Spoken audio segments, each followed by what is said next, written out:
తులారాశి వారికి జనవరి నెలలో గ్రహాల తాలూకు అనుకూలతలు ప్రతికూలతలు పరిశీలన చేస్తే రవిగ్రహం ప్రధానంగా తృతీయ స్థానంలో 15వ తారీఖు వరకు ఆయన అనుకూలంగా ఉంటారు. ఆ తర్వాత చతుర్థ స్థానంలోకి వెళ్ళడం కొంత ప్రతికూలత. అయితే పంచమంలో శుక్రుడు యోగిస్తున్నారు, షష్ఠ స్థానం ముందు రాహు యోగిస్తున్నారు, గురుడు యొక్క బలం ఉన్నది. అయితే ఈ నెలలో ప్రధానంగా కుజుడు అటు 9లో ఉన్నా 10లో ఉన్నా అంత యోగించేటువంటి గ్రహం కాదు. కాబట్టి రవి, శుక్ర, రాహు, గురులు అంటే ప్రధానంగా చంద్రుడితో కూడా కలుపుకుంటే 4-5 గ్రహాల తాలూకు శుభ ఫలితాలు ఈ రాశి వారికి ప్రధానంగా కనబడుతూ ఉన్నాయి. మరి ప్రతికూలతలు కూడా అదే రకంగా ఉన్నాయి కదా. అంటే ఇటు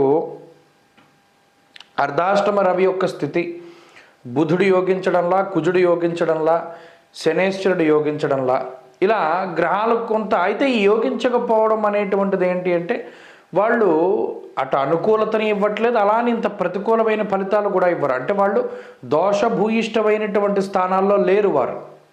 మరి ఈ గ్రహాల తాలూకు స్థితిగతుల వల్ల కొంత అనుకూలతలే కనబడుతూ ఉన్నాయి. కాబట్టి తులారాశి వారికి 2025 సంవత్సరం చాలా పాజిటివ్గా స్టార్ట్ అవుతుంది. అందులోనూ రవి బలం కూడా ఉండడం వల్ల తృతీయ స్థానంలో రవి చాలా గొప్పగా యోగిస్తూ ఉంటారు.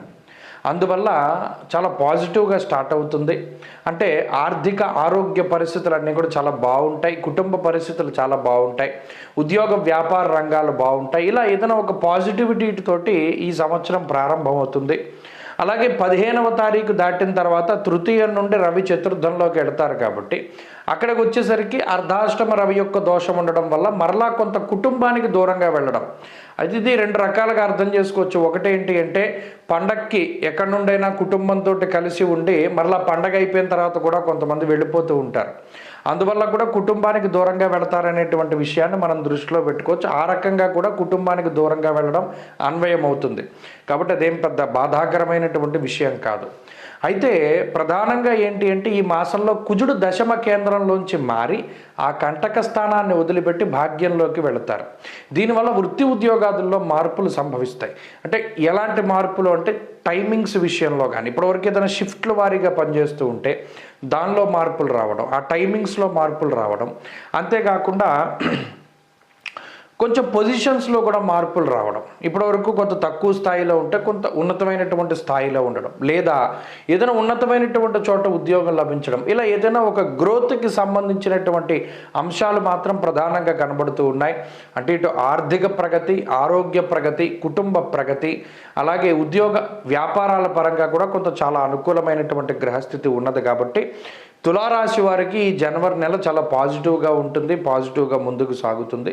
కొంత ఏవైనా కీలకమైనటువంటి విషయాలు ఉండే, ఏమైనా ముఖ్యమైనటువంటి ఉంటే మాత్రం 15వ తారీఖు లోపు వాటిని పూర్తి చేసుకోవడం లేదా ప్రారంభం చేయడం వల్ల మంచి ఫలితాలను వాళ్ళు పొందగలుగుతారు. అంతేకాకుండా ప్రత్యేకించి ఏదైనా ఒక గ్రహం ఇది దోషభూయిష్టమైనటువంటి స్థానంలో ఉంది అని చెప్పడానికి ఏమీ లేదు.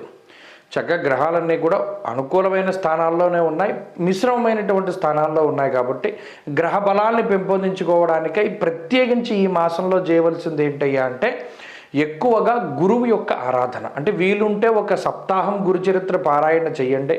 లేని పక్షంలో ప్రతిరోజు సిద్ధమంగళ స్తోత్రం కానీ, దక్షిణామూర్తి స్తోత్రం కానీ పారాయణ చేయండి. లేదు ఏమీ కుదరలేదు అనుకున్నప్పుడు గురువారం నాడు శనగలు దానం చేస్తూ ఉండడము, పసుపు రంగు పళ్ళు, పసుపు రంగు స్వీట్లు దానం చేస్తూ ఉండడం ద్వారా కూడా గురుబలాన్ని పెంచుకునేటువంటి అవకాశం ఉంటుంది. కాబట్టి గురుబలం పెంచుకోవడానికి ప్రయత్నం చేస్తే మరింత అనుకూలమైన ఫలితాలు సిద్ధిస్తాయి.